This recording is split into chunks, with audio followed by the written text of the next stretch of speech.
नमस्कार दोस्तों, मैं राहुल नागपाल और आप देख रहे हैं बहुजन मीडिया। गाजीपुर बॉर्डर पर हैं और हमारे साथ हैं निर्देश सिंह जो गाजीपुर बॉर्डर पर जो यहाँ बच्चे घूमते हैं, चाहे किसानों के बच्चे हों चाहे वो बच्चे जो सुबह से शाम तक यहाँ कूड़ा बीनते थे, उनको अगर शिक्षित करने का काम किया, उनको पढ़ाने का काम किया, तो निर्देश सिंह ने माता सावित्रीबाई फूले के नाम से पाठशाला खोल करके उनको शिक्षित करने का काम किया। इस पाठशाला की चर्चा तमाम सोशल मीडिया में, तमाम अखबारों में, तमाम पत्रिकाओं में, तमाम जो विदेशी मीडिया, उस मीडिया में भी माता सावित्रीबाई फूले पाठशाला की जो चर्चा थी वो विस्तार पूर्वक की। निर्देश हमारे साथ हैं और मुझे मालूम हुआ कि वो जिस प्रकार से पहले गांव देहात में जाकर के लोगों को माता सावित्रीबाई फूले, राष्ट्रपिता ज्योतिबा फूले, बाबा साहब डॉक्टर अम्बेडकर, कवि नानक रैदास की जो विचारधारा है, उस विचारधारा से लोगों को अवगत कराते थे। और ख़ास तौर से जो फूले दंपत्ति की जो विचारधारा है कि बच्चों को शिक्षित किया जाए, उसके लिए वो गाँव-गाँव जाकर के काम करती थी। तो अब उनका मन है कि वो इस पाठशाला को जो यहाँ बंद करके, जो 2 महीने से उन्हें काम किया है, यहाँ बंद करके उनका जो वो मेन काम था, जो गाँव-गाँव वो जाती थी, वो काम कहीं रुक गया है। और उनका आज जो मन है वो उस काम को लेकर के थोड़ा सा अपने आप को सोचने का उनका काम रुक गया है, तो वो वहाँ वापस जाना चाहती हैं। निर्देश जी, जैसा आपने बताया, मतलब जैसा आपका मन, जैसा मैंने बताया आपके इंट्रोडक्शन में कि आप वापस जाना चाहती हैं, क्यों वापस जाना चाहती हैं? राहुल नागपाल जी, आप जानते ही हैं कि हमारा मिशन कितने बड़े उद्देश्य पर हम लोग काम कर रहे हैं। बिल्कुल। और उसका कोई ऐसा भी नहीं कि कोई क्षेत्र है कि केवल एक ज़िले तक करना है, एक स्टेट तक करना है।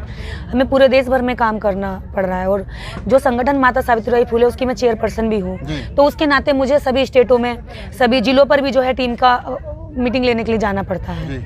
और व्यक्तिगत मैं गाँव में भी जब मेरे पास समय होता है, मैं गाँव में भी जाती हूँ।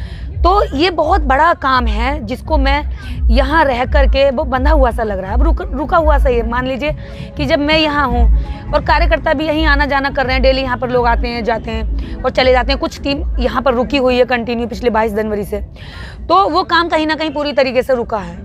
और हम नहीं कहना चाह रहे हैं जो काम आप करते हैं तो उसमें बाधा आई है? हाँ, देखिए वो तो आएगी जब मेन लीड जो कर रहा है उसको, वो यदि एक जगह बैठ जाए तो कहीं ना कहीं कोई भी काम है उसमें थोड़ी बहुत रुकावटें आती हैं। और ये पाठशाला चली है, बहुत अच्छे तरीके से इसने काम किया है। क्रिएटिव आइडिया था। आंदोलन में केवल खाली बैठे नहीं हम लोग, भी समर्थन करने के लिए केवल हाथ पे हाथ रख के बैठे नहीं, हमने केवल लंगर खा करके सोए नहीं। यहाँ पर हमने किसानों का लंगर चखा, तो उसका हमने 1000 गुना कोशिश किया कि यहाँ हम लोग कुछ अच्छा कर सकें। और उसके बदले में हमने ये किया कि यहाँ के जो बच्चे थे, किसानों के, उनके लिए एक स्कूल खोला।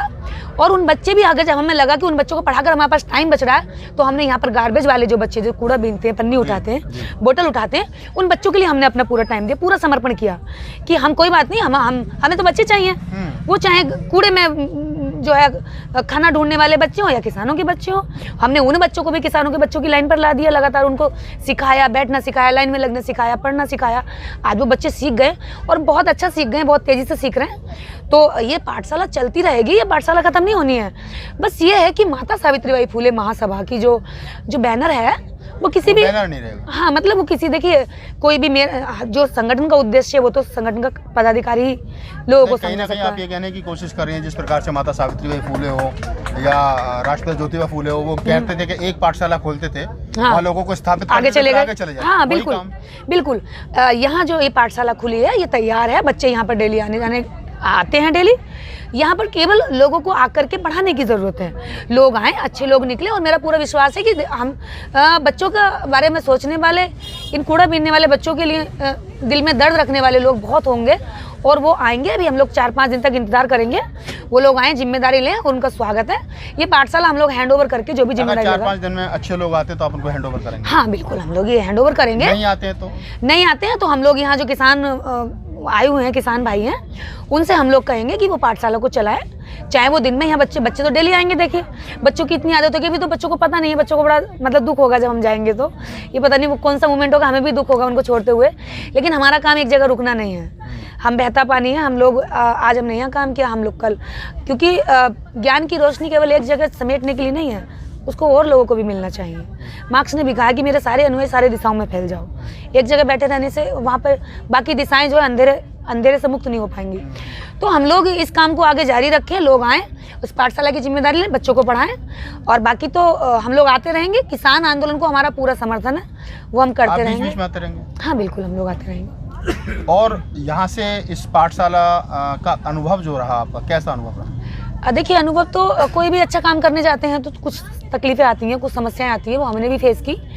लेकिन इतनी बड़ी नहीं थी, हमारे हौसले उससे ज़्यादा बड़े थे, तो समस्याएं कहीं ना कहीं कमज़ोर हुई और आखिर में हम लोग जीते। गर्मी बढ़ रही है, ये कारण तो नहीं निर्देश का छोड़ के जाने? नहीं, इसका कोई लेना नहीं। हम तो गांव में अब काम करेंगे लगातार, तो वहाँ भी गर्मी होगी।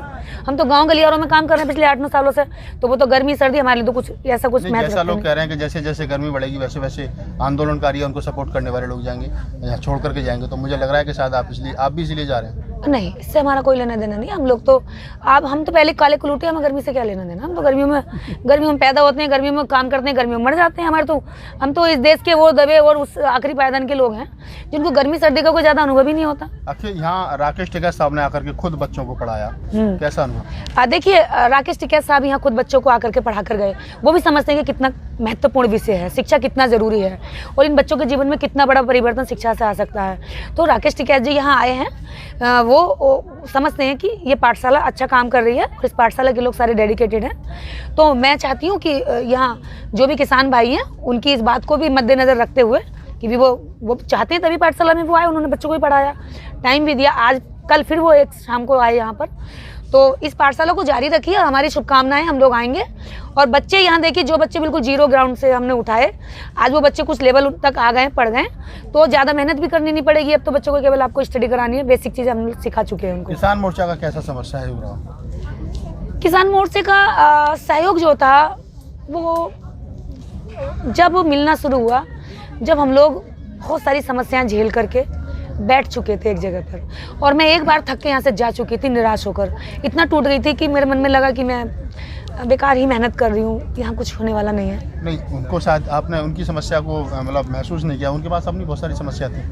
आप तो उनके मतलब जो उनके घोषणा पत्र था, आप तो थे ही नहीं उसमें। देखिए, आपकी बात बिल्कुल सही है। हम लोग खुद आए थे, हमें किसी ने बुलाया नहीं था, ये सच्चाई है। हम खुद आए थे। जब उनकी नज़र पड़ी तब सहयोग मिला? हाँ, जब उनकी नज़र क्या पड़ी, जब हमने साबित कर दिया कि हम लोग डरने वाले या कमज़ोर इरादों वाले या फिर इधर उधर भगा घुमाने वाले। आपने जो हस्ताक्षर अभियान चलाया, इसका क्या उद्देश्य था? देखिए, हमने हस्ताक्षर अभियान की आज शुरुआत करनी थी हमें 5 बजे, और ये आइडिया हम लोगों ने बहुत ही बड़े स्तर पर शुरू करना चाहा था, लेकिन हमारे इसको भी थोड़ा सा कहीं ना कहीं डिसअपॉइंटेड किया गया। लेकिन इससे फ़र्क नहीं पड़ता, हम लोग समर्थन के लिए आए थे और वो हम लोग देते रहेंगे, दे रहे हैं।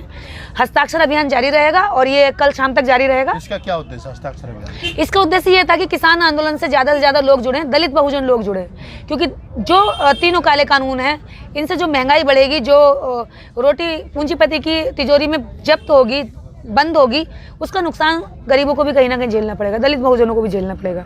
जो आज रसोई 10,000 में चल रही है, वही रसोई कल 20 में भी नहीं चल पाएगी। तो हम चाहते थे कि हस्ताक्षर के माध्यम से जो यहाँ पर दिन भर में 400 से 500 लोग इस पाठशाला में खुद आते हैं, जो अम्बेडकर राइट लोग हैं, जिनको आप शोषित कहते हैं, जिनको गांव में यही जो आंदोलनकारी लोग हैं, यहाँ भी कई बार ऐसा होता है, चलता है चर्चा कि भाई वो तो हमारे साथ बैठने लायक नहीं है या हमारे साथ खाने लायक नहीं है। वो लोग समर्पण के साथ यहाँ मतलब समर्थन देने आते हैं। उनकी सोच देखिए, उनका दिमाग देखिए कितना बड़ा है, कि उनका दिल देखिए कि वो समर्थन देने आते हैं और दिन भर यहाँ की गर्मी में भी सर्दी में भी रुके हैं और यहाँ रातों को भी रुके हैं। हम लोग भी यहाँ पिछले 22 जनवरी से घर नहीं गए हैं, यहाँ की सर्दी हमने महसूस किया है। 3 दिसंबर को मैं यहाँ पहली बार आई थी, उसके बाद यहाँ लगातार आती रही, लेकिन 22 जनवरी से मैं, देव कुमार, शिवराज सिंह जी, रोहित, नीमा, राधा भारती, क्रांति देवी, बहुत सारे हमारी टीम के कम से कम 22-25 लोग थे जो कि यहाँ बीच में आए गए। लेकिन यहाँ कुछ लोग ऐसे रहे जो 22 जनवरी से अभी तक अपने घर नहीं गए हैं, और हमारी कुछ अपनी भी व्यवस्थाएं हैं, कुछ अपने भी, हमारा भी परिवार है, तो हम लोग उनको भी थोड़ा सा टाइम, परिवार को समय देना चाहते हैं। परिवार को समय तो दिया ही नहीं है 22 जनवरी से, अब देना चाहते हैं। वो तो हमेशा रहेगा। परिवार जब बनाया है तो उसके साथ भी हमें उनकी जिम्मेदारियाँ, बच्चे भी समाज के ही एक छोटी इकाई हैं, उनको भी देखना है। बिल्कुल। तो दोस्तों, ये थी निर्देश सिंह और उन्होंने बताया कि किस परेशानी से का सामना करते हुए उन्होंने इस पाठशाला को चलाया, और अभी वो यहाँ पर डटी हुई हैं और ये कह रही हैं, ऑफ़र कर रही हैं एक तरीके से कि जो लोग चाहते हैं कि पाठशाला चले वो लोग आगे आएँ, पाठशाला को अपने हैंड ओवर करें, उनके हैंड ओवर ये कर देंगे और ये पाठशाला चलनी चाहिए, क्योंकि शिक्षा एक ऐसी चीज़ है। बाबा साहब डॉक्टर अम्बेडकर की कोटेशन है कि शिक्षा वो शेरनी का दूध है, जो पिएगा वो दहाड़ेगा। तो शायद हम सब लोग थोड़े बहुत शिक्षित हो पाए तो आज बोल रहे हैं और आप लोग सुन रहे हो। तो निर्देश सिंह ने भी वही कोशिश की कि जो कूड़ा बेचने वाले, बीनने वाले बंदे थे, बच्चे थे छोटे छोटे, उनको शिक्षित करने का काम किया। कठिन काम था, लेकिन उन्होंने किया, ईमानदारी से किया। मैंने खुद कई बार देखा कि जो छोटे छोटे बच्चे थे वो आज भी गली में, या हम देखते हैं किसान दल में चले जाते हैं कि कूड़ा छोड़ो कलम उठाओ। तो ये बड़ी बात है कि उन्होंने उन बच्चों को इस लायक किया कि आज वो कलम की बात कर रहे हैं, क्योंकि शिक्षा बहुत ज़रूरी है इंसान के लिए। अगर एक बाबा साहब डॉक्टर अम्बेडकर ने कहा था कि अपने हाथ में अगर 2 रोटी हैं तो 1 रोटी बेच देना, लेकिन बच्चों को शिक्षित करना। मैं पुनः तमाम अपने दर्शकों से अपील करता हूं कि वो आगे बढ़ें, और मैं चाहता हूं कि ये जो पाठशाला है, सावित्रीबाई फुले नाम से जो पाठशाला ये चलती रहनी चाहिए। बैनर सावित्रीबाई फुले पाठशाला के नाम से हो या कोई अन्य हो, वो बड़ी बात नहीं है। बड़ी बात यह है कि बाबा साहब ने कहा था कि शिक्षित करो, तो शिक्षित करने वाला जो काम है वो लगातार जारी रहना चाहिए। मैं निर्देश जी को धन्यवाद देता हूं कि उन्होंने आकर के यहाँ पाठशाला खोली, और यहाँ राकेश टिकैत जी ने पढ़ाया, और इस पाठशाला की चर्चा देश विदेश में हुई। अगर आपको हमारा वीडियो अच्छा लगे तो इसको लाइक कीजिए, शेयर कीजिए, कमेंट्स कीजिए, और हमारे चैनल को सब्सक्राइब कीजिए। मैं राहुल नागपाल, गाजीपुर बॉर्डर से। जय भीम, नमो बुद्धाय।